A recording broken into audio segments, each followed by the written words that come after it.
Tonight, your captain, assuming he's in the lineup, is going to play in his 600th pro game. What can you say about Michael Burge?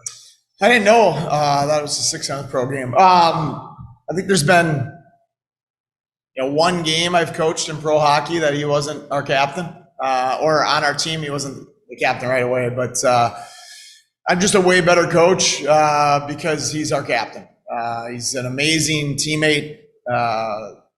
Leads with such humility and grace.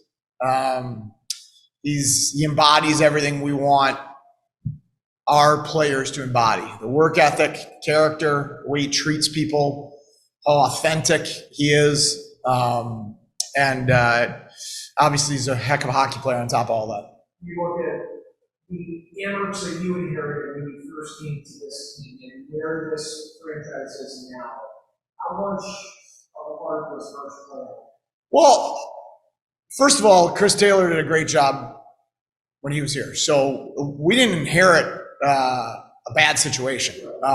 Chris Taylor's a Hall of Famer here, great coach in the NHL for a reason. So that helps when you're not walking into a poor culture. So that really allows you to build off of the good things that have been done before.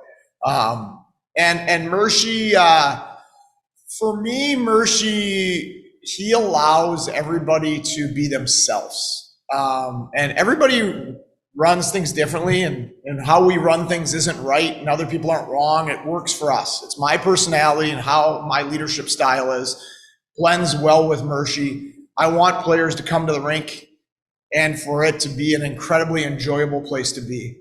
I want guys to be allowed to be themselves, because I think when guys don't have to pretend to be something else, they can thrive who they are. But you got to work. You got to work, like really work. And that's the beauty of Mercy, is he has all of that. And because having the rink be a fun place and allowing guys to be themselves, if you're not working and competing and really digging in, then that doesn't work. So it all has to be blended together, and Mercy just is really, really good at allowing all of that to happen. I want to ask you about a couple of other individuals.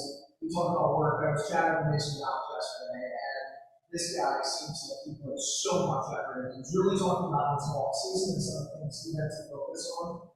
One of which being a better player on the power play, a better option for you. He gets 3 assists on Wednesday. He is tied for the team leading points. What have you seen in him, especially his growth from last season to now?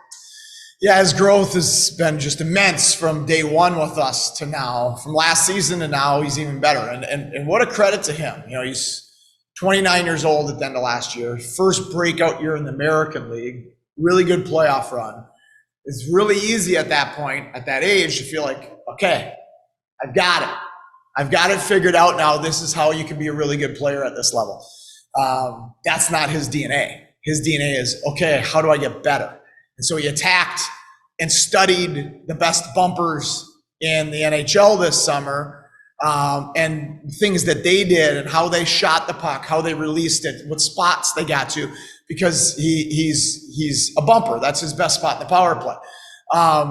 And so that's grown his game. He attacks faceoffs the same way, and so his faceoff numbers are continuing to get better. He's just really impressive. He's an elite teammate. He's a great human, and he's continuing to establish himself as now not just a good American leaguer, but he's becoming a high-end American leaguer, and he's also a massive leader for us. I mean, he wears a letter even though he doesn't wear a letter, and the guys look at him as a leader on our team.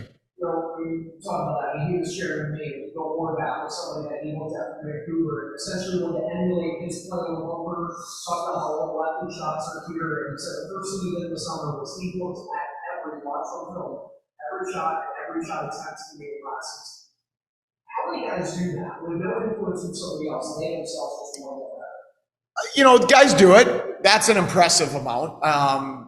Players should do it more. It shouldn't be always, and that's our job, right? We have to point guys in the right direction and teach and watch video with guys and things like that. But it shouldn't be us grabbing guys all the time and saying, hey, here's where you can be better. It should be us directing them of things they need to do to get better, and then them going and attacking those things.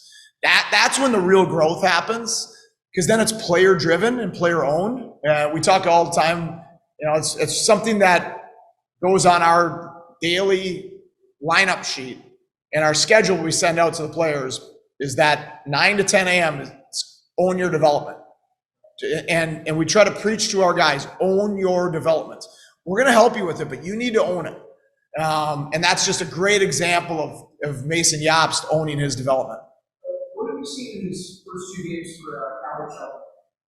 Well, he's been really good in the power play, first of all. 5-on-5, I think he's done a nice job, and I think he'll continue to get better. Very different style of teams that he's coming from. So that's an adjustment, more so 5-on-5.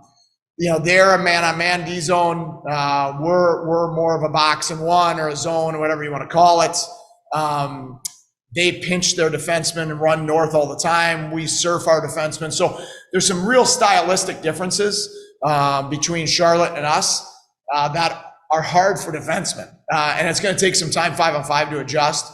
But I think he moves the puck well. I think he's very intelligent. He's very deceptive in his puck movement.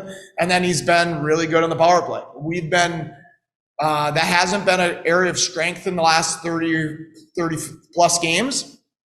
And our 3 top guys on each unit haven't done a good enough job at delivering pucks into Mersch and Murray. And Mersch and Murray are the best 2 power play players we have, even though all the other guys get the attention because they got all the skill. And that's been the same way for the last 3 years. So what Shaleen has done in each of the 2 games is he's got a puck and he's delivered it into the big guys. And in the Utica game, Murray tipped it and scored on the rebound. And the Syracuse game, Murray screened the goaltender and it went in directly.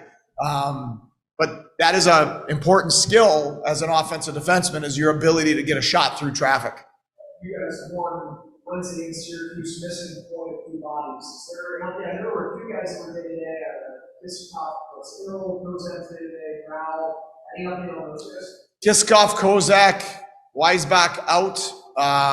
Prow will play tonight. Warren is out. Do you have started? Not yet. Wednesday. Thank you. Appreciate it.